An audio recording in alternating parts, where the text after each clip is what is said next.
Hello student, आज को हम लोग एक नया टॉपिक देखेंगे। आज का टॉपिक है हम लोगों का सार्क। तो सार्क क्या है, इस चीज को हम लोग देखते हैं। तो सार्क एशिया के दक्षिणी भाग में भारतीय उपमहाद्वीप के 8 देशों के जो संगठन है, इस संगठन को हम लोग सार्क के नाम से जानते हैं। सार्क का पूरा नाम जो है वो south Asian association for regional cooperation है। इसको इंग्लिश में सार्क कहा जाता है और हिंदी में इसे दक्षेस कहा जाता है, दक्षिण एशियाई क्षेत्रीय सहयोग संगठन। ठीक है। तो आपस में क्या करता है, दक्षिण एशिया के जो ये भारतीय उपमहाद्वीप के जो 8 देश हैं, ये 8 देश आपस में सहयोग करने के लिए क्या किए हैं, विभिन्न जो 8 देश मिलाकर एक संगठन का निर्माण किए हैं। इस संगठन को ही हम लोग क्या बोलते हैं, सार्क के नाम से जानते हैं। ऐसा नहीं है कि यह विश्व में पहला संगठन है। इससे पहले विश्व में के बहुत सारे देश मिलकर क्या करते हैं, आपस में इस तरह के संगठनों का निर्माण करते हैं। इस तरह का संगठन हम लोगों को सैनिक उद्देश्य से भी देखने को मिलता है, आर्थिक उद्देश्य से देखने को मिलता है, सामाजिक उद्देश्य से देखने को मिलता है। अगर सैनिक उद्देश्य से अगर देखेंगे तो सबसे इंपॉर्टेंट हम लोग संगठन को देखते हैं, नाटो को। ठीक है। इसके अलावा बहुत सारे अन्य संगठन हम लोग देखते हैं। आर्थिक उद्देश्य से अगर देखा जाए तो यूरोपियन यूनियन एक बड़ा संगठन है। तो इसी तरह से क्या किया गया, जिस तरह से नाटो है, यूरोपियन यूनियन है, उसी तरह से क्या किया गया है, भारतीय उपमहाद्वीप के 8 देश जो है, इन 8 देशों को मिलाकर क्या किया गया है, एक संगठन बनाया गया है। इस संगठन को दक्षेस या इसे सार्क कहा जाता है। इसका पूरा नाम south Asian association for regional cooperation होता है। इसमें कौन कौन से देश शामिल है, तो इसमें अफगानिस्तान, पाकिस्तान, भारत, नेपाल, भूटान, बांग्लादेश, श्रीलंका और मालदीव, इन सभी देशों को मिलाकर क्या किया गया था कि इसका निर्माण किया गया था। इसका निर्माण जो है, सार्क की जो स्थापना है वो 7 और 8 दिसंबर 1985 ईस्वी में हुई है, बांग्लादेश की राजधानी ढाका में। बांग्लादेश की राजधानी ढाका में 1985 दिसंबर 7 और 8 दिसंबर 1985 ईस्वी में सार्क के जो ये प्रमुख थे, शीर्ष नेता थे, उन नेताओं के बीच में आपस में बैठक हुई और उस बैठक के आधार पर तय किया गया कि वहां पर सार्क की स्थापना की जाएगी और वहीं पर सार्क की स्थापना 7 और 8 दिसंबर 1985 ईस्वी में की गई थी। ठीक है। तो अगर हम लोग सार्क को देखेंगे तो इस क्षेत्र के लिए, ये आपसी सहयोग के लिए स्थापित किया गया एकमात्र एवं महत्वपूर्ण संगठन है। ठीक। जब इसकी सार्क की स्थापना की गई थी तब इसके सदस्य देश की संख्या थी 7। उसमें ने अफगानिस्तान जो था वो शामिल नहीं था। बाद में अफगानिस्तान को 14वें सम्मेलन 2007 में, 14वें सम्मेलन में 2007 में क्या किया गया था, इसको शामिल किया गया था 8वें सदस्य के रूप में। इसके बाद क्या होता है कि इसी समय 10 अन्य ऑब्जर्वर देशों को भी क्या किया जाता है, ये सार्क में शामिल किया जाता है। ठीक है। तो इस तरह से देखेंगे कि 2007 के बाद सार्क के सदस्य देशों की संख्या जो थी वो 7 से बढ़कर 8 हो गई थी और वर्तमान में सार्क के सदस्य देशों की संख्या जो है वो 8 है। लेकिन जब इसकी स्थापना हुई थी तब इसके सदस्य देशों की संख्या कितनी थी, 7 थी। ठीक है। तो अब इस हिसाब से अगर देखते हैं तो सार्क को अगर हम लोग क्या करेंगे, एक देश के तौर पर देखा जाए तो ये इसका महत्व हम लोग के लिए क्या देखने को मिलता है, इस चीज के बारे में हम लोग यहाँ पर देखते हैं। ठीक है। तो सार्क को अगर एक देश के तौर पर देखा जाए तो इसकी जनसंख्या जो है वो लगभग लगभग 171 करोड़ मिलती है, जिसका अधिकांश भाग जो है वो भारत में देखने को मिलता है। इसका कुल क्षेत्रफल जो है वो 51 लाख वर्ग किलोमीटर पाया जाता है। अगेन क्षेत्रफल की दृष्टि से भारत का इसमें सबसे प्रमुख स्थान आता है। इसके अलावा जनसंख्या घनत्व की दृष्टि से अगर देखा जाए तो 336 व्यक्ति प्रति वर्ग किलोमीटर पाए जाते हैं। इसके अलावा इसकी जो आधिकारिक भाषा है वो इंग्लिश है। इंग्लिश ही यहाँ पर ऑफिशियल लैंग्वेज के रूप में इसका उपयोग किया जाता है। अब सार्क की जब स्थापना की गई थी तो इसका एक सचिवालय बनाया गया था। तो इसकी सचिवालय जो है वो नेपाल की राजधानी काठमांडू में मिलता है। यहीं से सारे ये कामकाज होते हैं सार्क के, मतलब सार्क की देख रेख होती है, इसके सेक्रेटरी जनरल की बैठक होती है वगैरह, या इसका जो मीटिंग होता है, काउंसिल ऑफ मिनिस्टर्स की मीटिंग होती है, उसमें जो नीति नियम जो तय किए जाते हैं, इन सारे चीज जो होती है वो सब सेक्रेटरिएट में होती है, और ये सेक्रेटरिएट कहाँ पर है, तो नेपाल की राजधानी काठमांडू में स्थित है। ठीक है, अगर इसका देखा जाए तो जीडीपी, सार्क के जितने भी देश हैं, अगर इन सभी देशों को अगर मिला लिया जाए तो इनका जो टोटल जीडीपी आता है वो 11.64 ट्रिलियन यूएस डॉलर देखने को मिलता है। अब जीडीपी दो प्रकार का होता है, लेकिन हम लोगों को यहाँ पर नॉर्मल से जीडीपी से मतलब है। आगे हम लोग जीडीपी के प्रकार देखेंगे। ठीक है, इसके बाद आते हैं हम लोग टोटल कंट्रीज। ठीक है, तो सार्क में अगर देखा जाए तो इसमें सदस्य देशों की संख्या कितनी है, 8 है। कौन कौन से थे, अब कौन कौन से है, अफगानिस्तान है, पाकिस्तान है, नेपाल है, भूटान है, बांग्लादेश है, इंडिया है, श्रीलंका है और मालदीव है।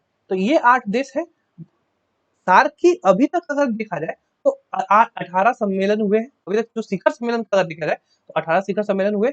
19वां जो कि पाकिस्तान में होने वाला था वो स्थगित कर दिया गया था। उसके बाद से अभी तक और इसके सम्मेलन नहीं हुए हैं, और ना ही इसकी आधिकारिक घोषणा हुई है कि अब इसके सम्मेलन कम होंगे।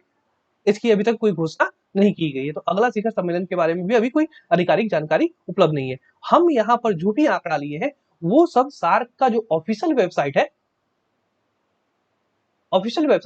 उस वेबसाइट से ही हम आंकड़ा लेकर उसका ही उपयोग किए हुए हैं। ठीक है, और जो भी कुछ आंकड़ा है उसको हम लोग कुछ अन्य वेबसाइट से भी लिया गया है। ठीक है, तो अब जब ये सार्क का अगर देखा जाए तो इसमें क्या है कि सार्क की जब स्थापना की गई थी तो इस स्थापना के समय क्या किया गया था, इसका अपना एक चार्टर बनाया गया था, इसमें उनको कानून रखा गया था। और इसके कानून में क्या किया गया था कि इसके चार्टर में 10 आर्टिकल्स बनाए गए थे, और इस 10 आर्टिकल के तहत ही इसकी सारी बातें लिखी हुई है कि सार्क की सम्मेलन कैसे होगा, इसका उद्देश्य क्या होगा, ये किस तरह से कार्य करेगा। इस सारे चीज जो थे वो सारी चीजों को इसमें शामिल किया गया है। और इस तरह से अगर देखा जाए तो सार्क के चार्टर में आर्टिकल्स की संख्या जो है वो 10 पाई जाती है। इसके अलावा देखा जाए तो वर्तमान में इसके जो प्रमुख है जो इस सार्क को लीड कर रहे हैं वो है एसाल एस्ला रुवान विराकून। ठीक है, थोड़ा सा प्रोनाउंसिएशन में दिक्कत हो सकता है। ये 1 मार्च 2020 से 1 मार्च 2020 से अपने पोस्ट को संभाले हुए हैं। इससे पहले जो थे वो पाकिस्तान के 20 सैल थे जो कि सेक्रेटरीट जनरल थे। अब अगर बात करेंगे तो इनका जो फर्स्ट सेक्रेटरी जनरल थे सार्क के वो थे अबुल हसन। ठीक है, तो अब इसमें क्या है कि जो सार्क है इसका सबसे इंपॉर्टेंट चीज जो होता है वो होता है इसका काउंसिल ऑफ मिनिस्टर। अब काउंसिल ऑफ मिनिस्टर क्या होता है कि सार्क जो होता है उसके जो सेक्रेटरी जनरल होते हैं वो क्या करते हैं, उनको सलाह देने के लिए क्या किया गया है, काउंसिल ऑफ मिनिस्टर बनाया गया है। अब ये काउंसिल ऑफ मिनिस्टर में क्या होता है कि प्रत्येक देश के जो विदेश मंत्री होते हैं या विदेश सचिव होते हैं वो क्या करते हैं, इसमें बैठक लेते हैं, और वो बैठक लेकर वो क्या करते हैं, आपस में चर्चाएं करते हैं, और चर्चाएं करके क्या करते हैं वो नीतियों और नियमों का निर्माण करते हैं, और ये सेक्रेटरी जनरल को वो सलाह देने का काम करते हैं। और इसी के आधार पर क्या होता है, सार्क भी आगे की जो नीतियां होती है वो सभी नीतियां तय होती हैं। अगर हम लोग सार्क को क्या करते हैं वर्ल्ड लेवल पर अगर कंपेयर करें तो इसका देखते हैं हम लोग वर्ल्ड लेवल पर अगर देखेंगे तो वर्ल्ड का 21% पॉपुलेशन जो है वो देखने को मिलता है अकेले सार्क देशों में देखने को मिलता है। अगर एक सार्क एक अकेला देश है तो वैसा परिस्थिति में क्या है कि इसकी जनसंख्या विश्व की कुल जनसंख्या का 21% होगी। ठीक है, और जबकि इसमें का 17% तो अकेले भारत का ही होगा। अब इसके बाद देखा जाए इकोनॉमी, तो इकोनॉमी की दृष्टि से अगर देखा जाए तो ये विश्व का 4.21% इकोनॉमी को क्या करता है, कवर करता है। इसके अलावा एरिया की दृष्टि से देखा जाए तो इसका काफी ये छोटा स्थान रखता है। ये विश्व के 3% एरिया को घेरता है, जबकि 2.4% क्षेत्र को तो ये अकेले भारत ही घेरता है। तो वैसी स्थिति में देखेंगे तो सार्क का सबसे महत्वपूर्ण देश के तौर पर अगर देखा जाए तो भारत का स्थान आता है, और भारत सार्क में अपनी बढ़ चढ़ के भूमिकाएं भी निभाता है, सक्रिय रूप से भूमिकाएं निभाता है। ठीक है, अब यहाँ पर हम लोग बात करते हैं कि इसकी स्थापना की, सार्क की स्थापना कैसे की गई थी उस चीज के बारे में यहाँ पर चर्चा करते हैं। ठीक है, तो सार्क जो है इसको क्या किया गया है कि ये जियाउर रहमान जो थे बांग्लादेश के, उनका क्या बोला गया है, इसको दिमागी उपज के तौर पर जाना जाता है।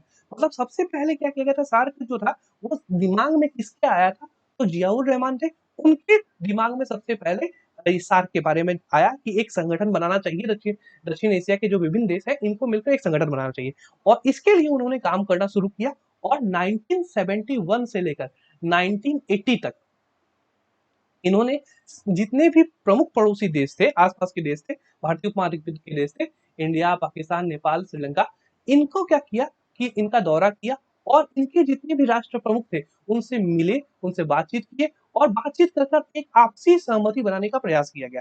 और जिसके परिणाम ये निकला कि 1980 में क्या हो गया कि सार्क का अपना डॉक्यूमेंट्स रेडी हो गया, तैयार हो गया कि सार्क में किन किन चीजों को, क्या क्या चीजों को शामिल किया जाना चाहिए, कौन कौन सी चीजें होनी चाहिए।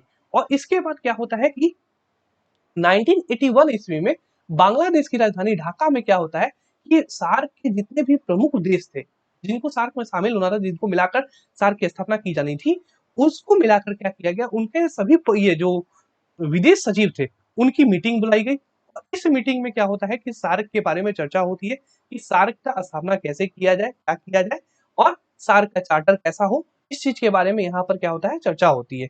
और 1983 में क्या होता है कि फिर भारत की राजधानी नई दिल्ली में विदेश मंत्रियों की बैठक होती है और इस बैठक में तय किया जाता है कि सार्क की स्थापना की जाएगी और ऑफिशियल आधिकारिक रूप से क्या किया जाता है कि इसकी घोषणा कर दी जाती है कि सार्क की स्थापना होगी। मतलब इसमें जो आधिकारिक रूप से देश होंगे वो मिलकर एक ये संगठन बनाएंगे, जो संगठन होगा सार्क।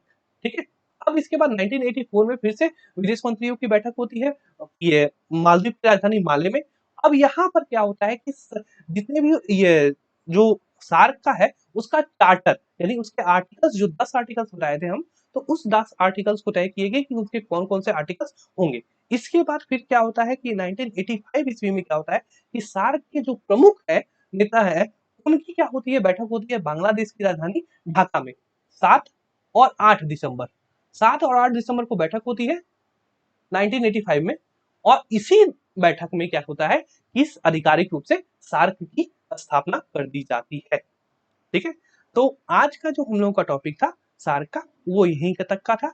इसके बाद हम लोग क्या करेंगे, सार्क के समिट के बारे में देखेंगे और सार्क का उद्देश्य क्या था, वर्तमान में सार्क कहाँ है, भारत की सार्क में क्या भूमिका है, इन सभी चीजों के बारे में हम लोग चर्चा करेंगे।